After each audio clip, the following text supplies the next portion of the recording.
బ్రేకింగ్లో చూస్తున్నాం. గచ్చిబౌలిలోని అల్సాబార్ రెస్టారెంట్పై food safety అధికారులు చర్యలు చేపట్టారు. సైబరాబాద్ సీఎంసీ ఫుడ్ సేఫ్టీ అధికారులు నిర్వహించిన తనిఖీల్లో పలు తీవ్ర ఆహార భద్రతా ఉల్లంఘనలు బయటపడ్డాయి. రెస్టారెంట్ ఫ్రీజర్లో మాంసాన్ని నిబంధనలకు విరుద్ధంగా నిల్వ చేయడం, పాత్రలు కడిగే ప్రాంతాల్లో నీరు నిల్వ ఉండడం, వాష్రూములు అపరిశుభ్రంగా ఉండడాన్ని అధికారులు గుర్తించారు. అలాగే వంట ప్రదేశాల్లో ఈగల సంచారం, చికెన్ కట్ చేసే ప్రాంతాల్లో పరిశుభ్రత లోపాలు బయటపడ్డాయి.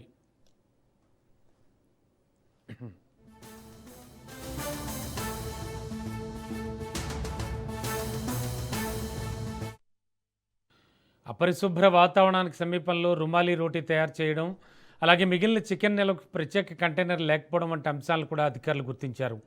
అంతేకాకుండా నీటి నాణ్యత పరీక్ష నివేదికలు, ఆహార నిర్వహణ సిబ్బంది మెడికల్ ఫిట్నెస్ సర్టిఫికెట్లు అందుబాటులో లేవని తెలిపారు.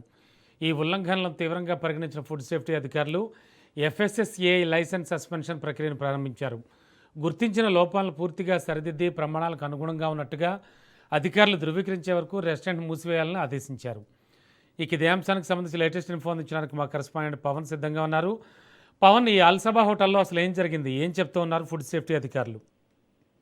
అయితే ఫుడ్ సేఫ్టీ అధికారులు ఇప్పటికే తనిఖీలు కూడా నిర్వహిస్తున్నారు. అయితే తాజాగా గచ్చిబౌలిలోని ఒక అల్సబా హోటల్లో ఫుడ్ సేఫ్టీ అధికారులు తనిఖీలు చేయగా పూర్తిగా అపరిశుభ్ర వాతావరణం సంబంధించి వెల్లోకి వచ్చింది. ముఖ్యంగా చూస్తే ఆహార పదార్థాలు, ఇటు చికెన్ కావచ్చు, ఇతర సంబంధించిన ఆహార పదార్థాలంతా కూడా ఫ్రిడ్జర్ లో పూర్తిగా నిల్వ ఉంచడం, అదంతా కూడా పూర్తిగా చెడిపోయిన మాంసాన్ని కూడా వారు వండి పెట్టడం, దీనికి సంబంధించి అన్ని కూడా ఫుడ్ సేఫ్టీ అధికారులు శాంపుల్స్ కూడా సేకరించారు. ఎందుకంటే పూర్తిగా పరిశుభ్ర వాతావరణంలో ఈ యొక్క ఆహార పదార్థాలన్నీ కూడా ఉండాల్సి ఉంటుంది. కానీ ఇక్కడ చూస్తే నిబంధనలకు విరుద్ధంగా ఇక్కడ ఆహార పదార్థాలన్నీ కూడా వండుతున్నట్లుగా దీనికి సంబంధించి ఇటు పోలీసులు కూడా ఫుడ్ సేఫ్టీ అధికారులు కూడా గుర్తించారు. మరోవైపు ఇటు ఆహార పదార్థాలు నిర్వహించారో వాటిపైన ఈగలు, దోమలు, అంతేకాకుండా పురుగులు కూడా పారుతున్నట్టుగా దీనికి సంబంధించి గుర్తించారు. అంతేకాకుండా అపరిశుభ్ర వాతావరణంలోనే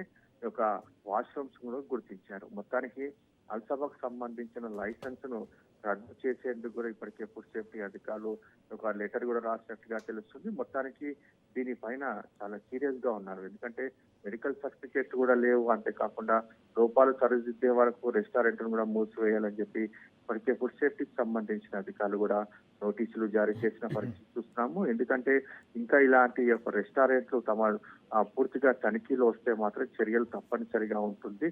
ఎందుకంటే ప్రజల ఆరోగ్యాలతో చెలగాటం ఆడకూడదు. ఎందుకంటే వాళ్ళు డబ్బులు పెట్టి ఆహారాన్ని కొనుగోలు చేస్తున్నారు కాబట్టి వాటికి సంబంధించి పూర్తిగా పరిశుభ్ర వాతావరణంలోనే ఆహార పదార్థాలు కూడా వండి వారికి ఇవ్వాల్సి ఉంటుంది. మరోవైపు ఈ యొక్క నీటికి సంబంధించిన దానిపైన కూడా ప్రధానంగా ఇటు ఫుడ్ సేఫ్టీ అధికారులు కూడా దృష్టి కొనసాగించారు. ఎందుకంటే ఇటు నీటి కూడా పరిశుభ్ర వాతావరణం ఉండాలి, వాటితోనే ఆహార పదార్థాలన్నీ కూడా కడగాలి. కానీ ఇక్కడ మాత్రం దీనికి సంబంధించి అలాంటివి కూడా ఇక్కడ కూడా దీనికి సంబంధించి సేఫ్టీ కూడా లేదు అనే దానిపైన కూడా ఫుడ్ సేఫ్టీకి సంబంధించిన అధికారులు ఆగ్రహం వ్యక్తం చేస్తున్న పరిస్థితి కూడా కనిపిస్తుంది.